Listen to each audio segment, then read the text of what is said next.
Hi there, and welcome back to the channel. Today, the big question is, should you record your stuff by yourself, or should you go to a studio or seek someone for mixing or mastering?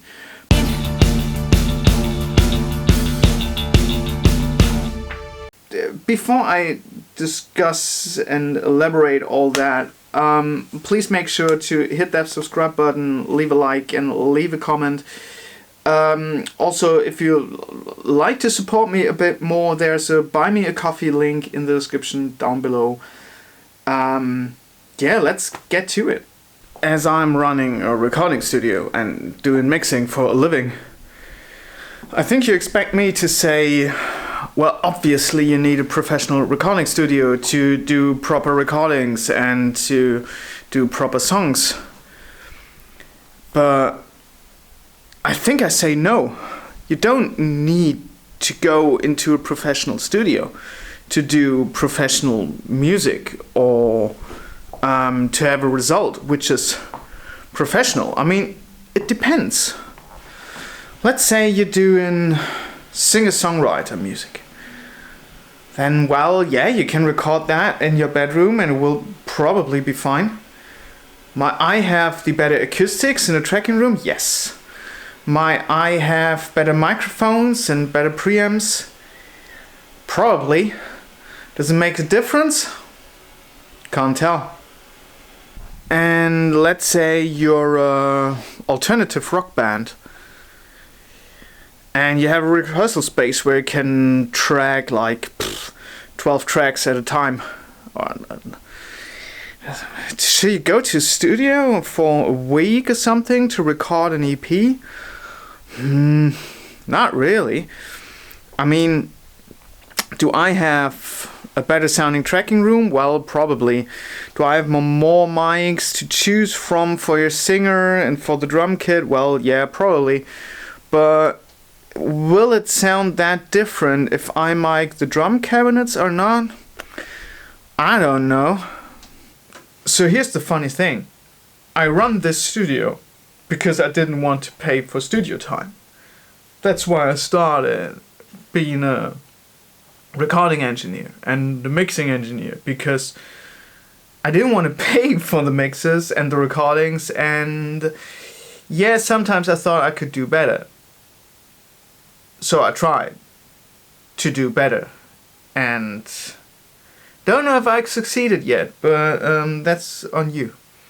So I think the big difference on coming to a professional recording studio, like probably mine or any other, is, well, you get an opinion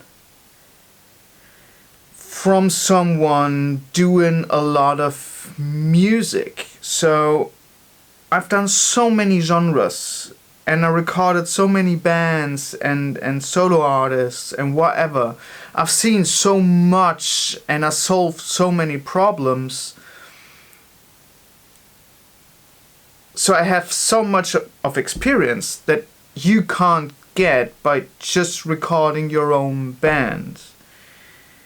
And as soon as, let's say, the drummer of your band starts to go properly in recording and starts to buy equipment and starts to record other bands, well, then you are in a studio, but you have the lucky coincidence that it's your drummer. So that doesn't count anymore. But if you're just recording yourself in a bedroom, you're not getting better that fast. So it's probably the same with this YouTube channel. I'm not good in video shooting, I'm not good in video editing, I'm just doing it as a hobby and as a side project. So all I do is this YouTube channel and occasionally some videos which turn out horrible.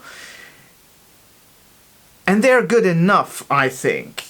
And you're watching it, so it probably is. But it's not on a professional level. It doesn't hit the threshold of someone doing video full time. And I think it's the same with music. So yes, you can reach a certain threshold. But if you're looking for a really top-notch, high professional thing, you should you should seek a professional and then decide which steps are the best to do in a recording studio. And yes, I have controversial opinion about it, because I think you should not go to a studio to mix your stuff if you're not seeking for the sound the mixing engineer has. So I have clients, I just mix the stuff, but I know they want my sound, they want my taste spread over their music. They're not coming for me to rescue stuff. If bands coming for me to rescue their stuff, that most of the time turns out horrible. But if people come to me and say, what's the cheapest and the cheapest solution we can get, then I say, okay, let's track drums and let's track vocals.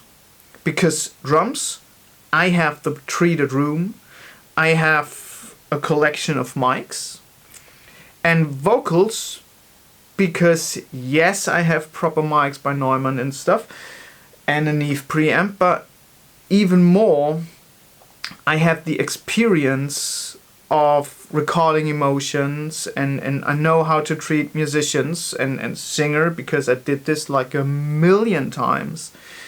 And these are the two things your record will benefit from. And if you're getting the drum tracks and the vocal tracks, well, they're pretty much done. If I record music I'm gonna mix, there's not much I'm doing in mixing, because I'm doing it in the first place. So you're getting vocals already a bit compressed, because this is what I do all the time. So you don't have to compress the vocals again, and you don't have to EQ them that much, because I already did this on the Neve preamp, and I'd chosen the mic to the taste and to the voice of the singer. So there's not much you need to do afterworks in mixing, and you can succeed even on a mediocre level on mixing, because there's not much you need to do if you came here for recording. And obviously, I totally understand it.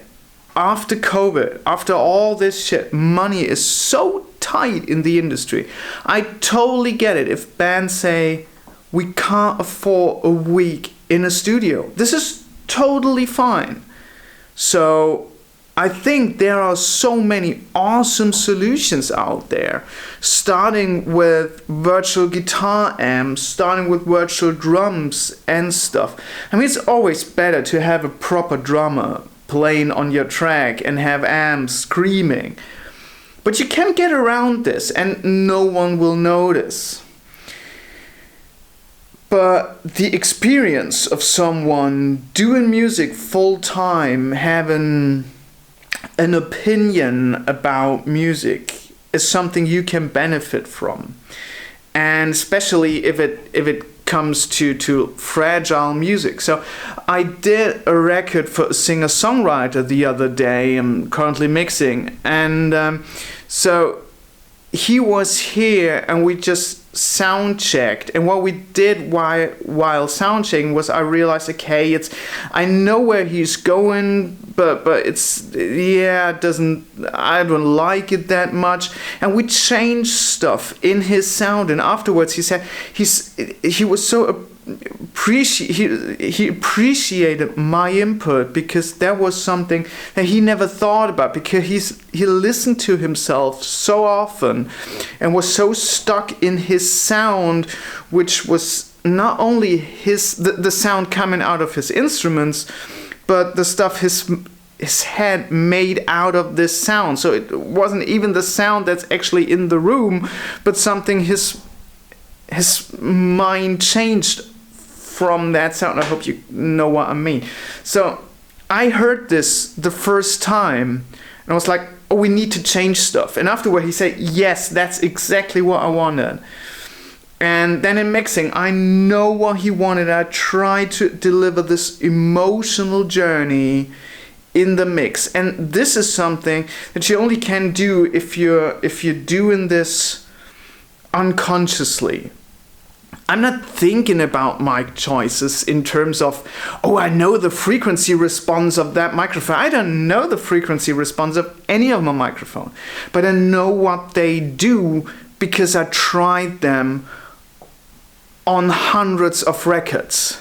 I heard singers in every mic I own, basically.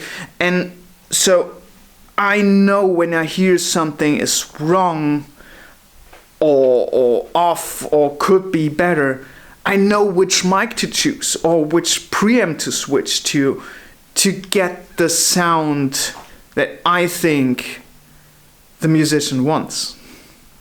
And this is something you can only get by doing it full time. This is something you can't get in your rehearsal space by recording your band on a weekend and recording the same band every time, because there's no variety for your head. So if you want to have my humble opinion about how much should you go to a recording studio to get your stuff recorded, should you go for a mixing engineer, should you go for a mastering engineer, well, yes and no.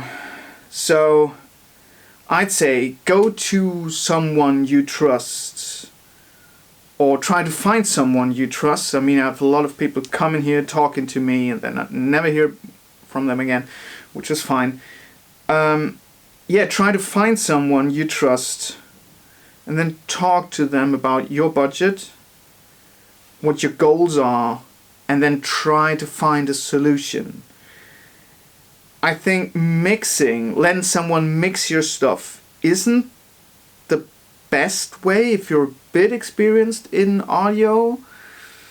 I think, yes, you can mix your stuff yourself, but tracking drums would be my first priority, then tracking vocals, then let it be mixed, and then tracking guitars and bass and stuff and keys. Or if you're just a singer-songwriter, just a solo artist doing like acoustic guitar and vocals, then, well, yes, find a studio for half a day, which is fine, to record like 3 or 4 songs, because you just need to set up once, and if you have someone experienced, that can be done really fast, and then just play the songs a few times, pick a take and take them home, and that's it, and you probably will be fine. And every little bit more helps, because yes, I think someone like me doing music for a living and doing this full time and being only involved in music, and I don't have a second job, I'm not doing anything else. So the more you go into a studio, the better your music will get, but you don't necessarily need to go to a recording studio to get proper music. I hope you liked that. I hope you liked my little insights on if you should go to a recording studio for your stuff, whether it's fine to do it yourself. If you like it, please hit that subscribe button, like, and leave a comment down below, which apparently really helps the algorithm. So if you have any question, please leave them down below, or leave your opinion down below. Thanks very much for watching. See you soon. Bye bye.